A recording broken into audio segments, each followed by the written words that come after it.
Fake HOA tried to return a fish staff, proved neglect, and denied the refund. Have you ever met someone who thought they could scam their way out of responsibility? In the heart of a small pet store, a storm was brewing. Karen, a woman with a sharp tongue and a sharper sense of entitlement, stormed in with a murky fish tank, demanding a refund for a fish she claimed died for no reason. The water was cloudy, the fish lifeless, and her story flimsier than the plastic bag she carried it in. Karen's voice echoed through Aqua Haven, a cozy pet store known for its vibrant aquariums and dedicated staff. She slammed the tank on the counter, startling a nearby customer browsing bed of fish. This fish was defective, she barked, her manicured nails tapping impatiently. The fish, a once vibrant blue guppy, floated belly up in a tank barely larger than a cereal bowl. The water was a sickly green, reeking of neglect.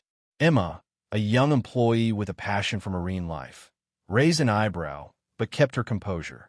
She'd seen her share of entitled customers, but Karen was a Category 5 hurricane. Karen's story was simple. She bought the fish 3 days ago. It died, and she wanted her money back. But Emma noticed the tank's cracked filter, the lack of aeration, and the algae coating the glass like a toxic shroud. She asked politely, "Ma'am, how did you care for the fish?" Karen scoffed, rolling her eyes. "I fed it, obviously. What else do you do with a fish? You're trying to scam me by selling sick animals." Her voice grew louder, drawing curious glances from other customers. Emma, calm but firm, explained the store's policy. Refunds required proof of proper care, and this tank screamed neglect. Karen wasn't having it. She leaned over the counter, her face inches from Emma's, and hissed, "I'm in the HOA, I know my rights. You'll give me a refund, or I'll shut this place down." The threat hung heavy, but Emma didn't flinch. She'd dealt with bullies before. Instead, she pulled out a clipboard with the store's care logs, a meticulous record of every fish sold. "Let's check the purchase details," she said, her voice steady. Karen smirked, confident her story was airtight. That's when the twist came. As Emma flipped through the logs, a soft-spoken older man named Mr. Chun, a regular who bred rare guppies, stepped forward from the crowd. He'd been quietly observing, unnoticed by Karen. "I saw her," he said, his voice cutting through the tension like a knife. Heads turned. "Yesterday, at the community center. She was bragging about returning a fish to get free money from this store. Said she didn't even bother feeding it." Gasps rippled through the small crowd. Karen's face froze, her smirk vanishing like water down a drain. Emma seized the moment. She held up the care log, showing Karen's purchase date 2 weeks ago, not 3 days. The tank's condition told the rest. No water changes, no proper feeding, and a filter so clogged it was practically a brick. Karen's neglect had turned the tiny tank into a death trap. "This isn't a defective fish," Emma said, her voice rising with passion. "This is abuse. You starved and suffocated it." She pointed to the tank, where the guppy's faded scales glimmered faintly under the store's fluorescent lights, a silent accusation. Karen's fury erupted. She grabbed the tank, threatening to smash it unless she got a refund. Customers backed away, but Emma stood her ground, her eyes locked on Karen's. "You can't bully your way out of this," she said. Mr. Chun stepped closer, his phone out, recording the outburst. Other customers began murmuring, some pulling out their phones too. Karen, sensing the tide turning, tried a new tactic, crocodile tears. "You're humiliating me," she sobbed, clutching her purse like a shield. But the crowd wasn't buying it.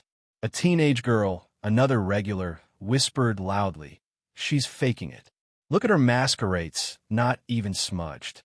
The confrontation reached its peak as Emma laid out the evidence like a prosecutor. She showed photos from the store's care guide, comparing them to Karen's tank. The contrast was stark. Vibrant, clean aquariums versus Karen's murky prison. She read aloud the store's policy on animal welfare, emphasizing their commitment to living creatures. "This isn't about money," Emma said, her voice trembling with conviction. "It's about life. You failed this fish, and now you're lying to cover it up." Karen's sobs turned to shrieks. She lunged for the clipboard, trying to tear it from Emma's hands. But Mr. Chun and another customer stepped in, forming a human barrier. Karen's empire of lies crumbled. The crowd's disapproval was palpable, their whispers turning to bold statements. "You should be ashamed," a mother with a toddler said, clutching her child's hand. Karen, cornered and exposed, grabbed her tank and stormed toward the door, but not before Emma delivered the final blow. "We're reporting this to animal welfare," she called out.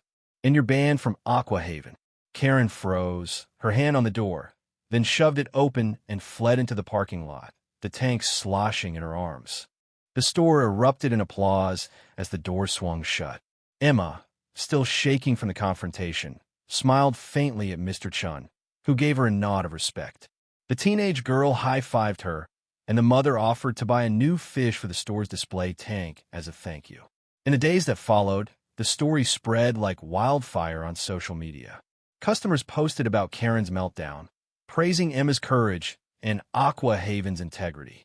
The store's owner, touched by the support, started a free workshop on fish care, dedicating it to the guppy that never stood a chance.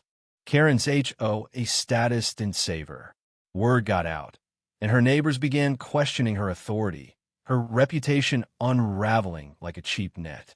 The fish, a small life ignored by her arrogance, became a symbol of accountability.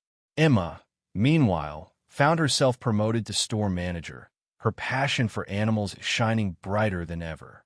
What would you do if you saw someone twist the truth to escape responsibility? Share your thoughts. Where do you draw the line between right and wrong?